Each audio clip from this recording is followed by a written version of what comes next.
Moving along on a halftime Thursday here, joined by Bob Holt, the one and only from the Arkansas Democrat-Gazette. Bob, it is Thursday. We're a little earlier than usual since the show starts 1 hour earlier now, 11 to 1. What's going on with you today? Okay, I thought we were having daylight savings or something. Oh, gosh, that happens next month, doesn't it? Get pushed back, so this is going to screw us up again. Yeah, I guess it happens in October usually. I remember when I was a kid, it was always hard to adjust to waking up earlier. Spring forward, push back, fall back. Yeah, that's what it was. But I know if it comes to shock you guys, I'm working at home today. It's just another day, that's right. You know, I don't know where you come in on this too, but I would like to do away with the whole daylight savings. Let's just be an hour earlier all the time. I don't understand this whole moving the clock back and forth based upon what used to be agrarian society. That's not what we are anymore. I know this is a sports show, and here I am going off on daylight savings time. Yeah, I think isn't it Indiana that never changes? Yeah, that's right. So I don't know. Maybe exactly that could right. become a campaign issue or something. You know, I don't know. Let's see. Bob, you wrote about Beau Limber a couple of days ago. We were talking about Beau with a couple of other people. I'd asked if maybe he was the surprise of the offensive line on camp. The answer was no, probably Brady Latham is more the surprise of camp. Limber, I think the coaching staff, once they got to know him a little bit and realized that this kid, in their own words, is the nastiest guy on the team. I mean, that's a guy you want on the offensive line. So maybe it's not that much of a surprise. What'd you learn about Beau Limber while writing about him? Well, yeah, he's had a really good camp. He was a guy who, with the new rule they passed last year, you could play in 4 games. So he got limited reps. But he was a guy I really, and I hadn't studied, film or anything, but I remember thinking, well, he's probably a little young to break into the starting lineup. But, the coaches have really, teammates have been, very high on him. And, the coach, I think it was Kendall Browse talked about his consistency, that you always know what you're going to get from him, You're talking about Limmer, right? Yes. Okay, sorry. I'm afraid I'm going to write Brady Limmer sometimes. Those guys mixed up, but and he's been pretty versatile, of course. I know he's worked some at center, some at guard. I think he's worked both guard spots and center. And also, he was listed 293 on the roster, which was his weight last year. And I thought that was a little odd because they'd really been talking about all the linemen putting on weight. And then looking back at Kendall Brow's quote, he says he's about 305. So I don't know if that's the correction they need to make or what. But in the end, in this COVID era we're in, hopefully it's not an era. That's a bad choice of words. But you need depth. Depth is more important than ever. They've always cross-trained offensive linemen. You had guards play center and got tackles and guards and all this stuff. But yeah, I think he's been a pleasant surprise. I mean, based on what I was expecting. I'm sure he had high expectations for himself, but by all accounts, it sounds like he's going to be a starter. So he's had a really nice camp for him. Captains were named yesterday. Each, I think having a real reason why their teammates voted them captains, all different reasons, and all have seems something to prove in one way or another. With Feleipe Franks, Rakeem Boyd, Grant Morgan, Jonathan Marshall. Sometimes it's a matter, we oversimplified thinking that these are supposed to be the most vocal leaders, but then, Coach Pittman mentions yesterday on the radio show, Jonathan Marshall didn't even want to say anything to the team after he was voted captain. He wants to do his talking on the field. It looks to me like you've got a pretty diverse group of leadership styles amongst these 4 team captains. Yeah, well, I think it's a good sign. If I would have guessed Feleipe Franks, even though he's a newcomer, I thought he would probably be a captain because he's kind of been the odds-on favorite to be the quarterback. I mean, the coaches said it was his job to lose, and apparently he hasn't anything to do that. So I think anytime your quarterback is a captain, that's big. I think it's kind of telling that Arkansas didn't have a quarterback be a team captain the previous 2 years because they didn't really know who the quarterback was going to be. I don't think they really felt strongly about, well, this is the guy. And I think they feel very strongly that Feleipe Franks is the guy. So that's a natural leadership position. Rakeem Boyd. I don't think he's a a guy that talks a ton either. I think he's more of a, sets the example, but I'm sure he'll get on guys if need be. And then, Marshall's pretty quiet.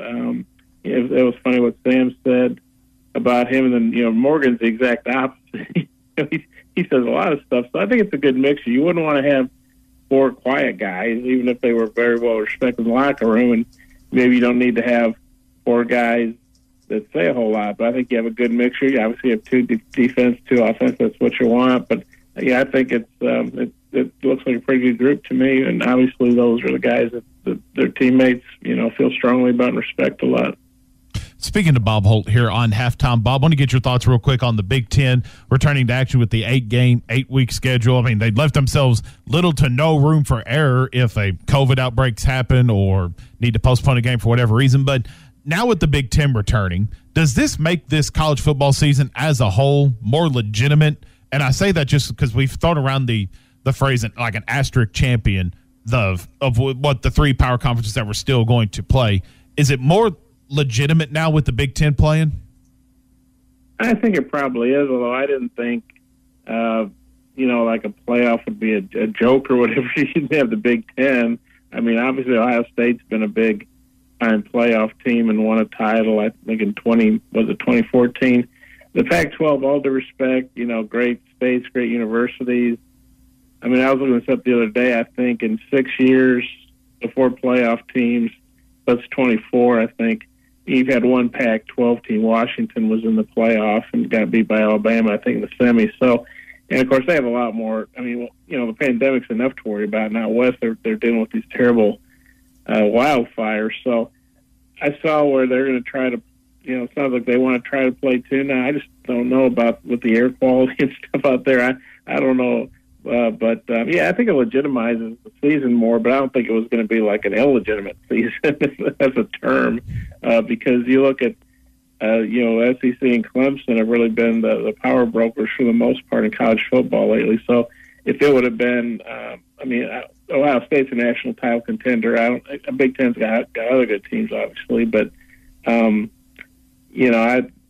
I think it adds to the season, but I don't think it was going to be a bad season without the Big Ten, I really enjoyed your piece and what you've been doing on Whole Hog Sports and talking about the best hogs in the NBA. Really enjoyed your piece over Joe Johnson.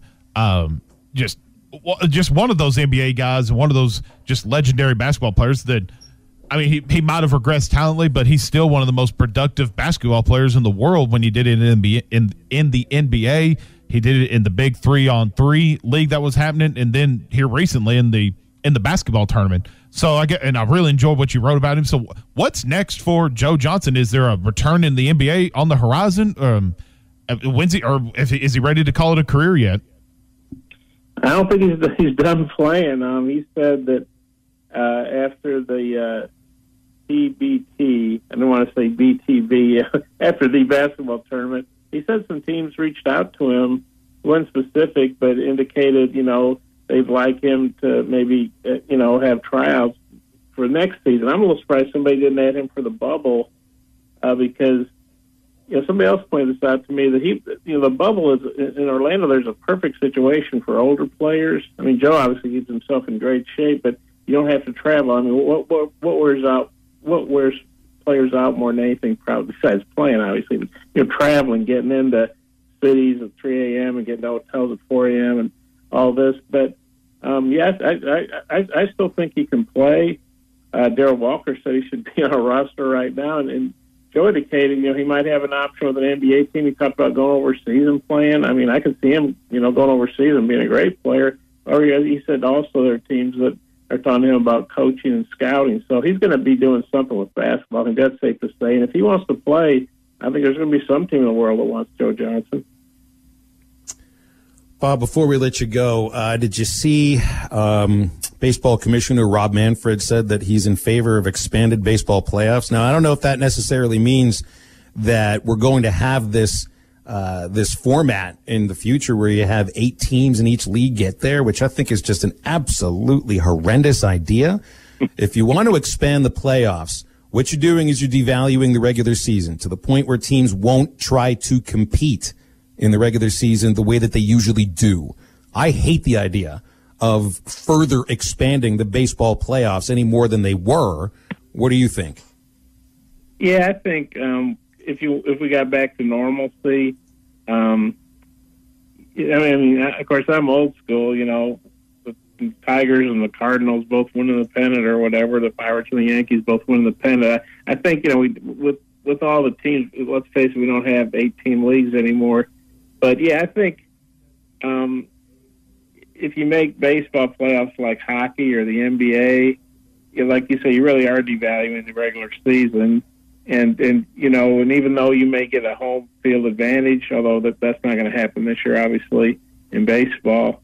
But I think you're going to end up where you're having, you know, teams that are really not World Series type teams might get hot and break in there because, you know, they got hot at the right time, and a team that won 100 games doesn't make the World Series, and a team that won 88 does, you know, or something. So yeah, I hope that when this pandemic gets over, we can get back to 9-inning games and starting extra innings with nobody on, and things like that. But yeah, I really don't want to see Major League Baseball become the NHL or the NBA in terms of playoffs. I agree with you there, Bob. We'll leave it there. Next Thursday again, 11:30 in the morning. I'll make sure I send a text. Thanks again, as always, man. We appreciate you. Thanks, Bob. Okay, you guys take care. Just never forget this. There are 15 teams in the American and the National League. That means the 8th best team is the 7th worst team. That doesn't belong in the playoffs. Hey, if you have sleep apnea, and if you're tired of dealing with a CPAP every night, noise, constant cleaning, your wife says she can't take the noise anymore, Dr. Beau Sparkman at Family Dental Care of Fort Smith can help you with sleep apnea with a custom dental appliance that allows you to get rid of that annoying CPAP. Dr. Sparkman has years of experience, treated hundreds of patients just like you. You can call for an appointment, 785-1419. That's 785-1419. Get rid of your CPAP and take care of your sleep apnea with Family Dental Care of Fort Smith. And we wrap the first hour up after this break.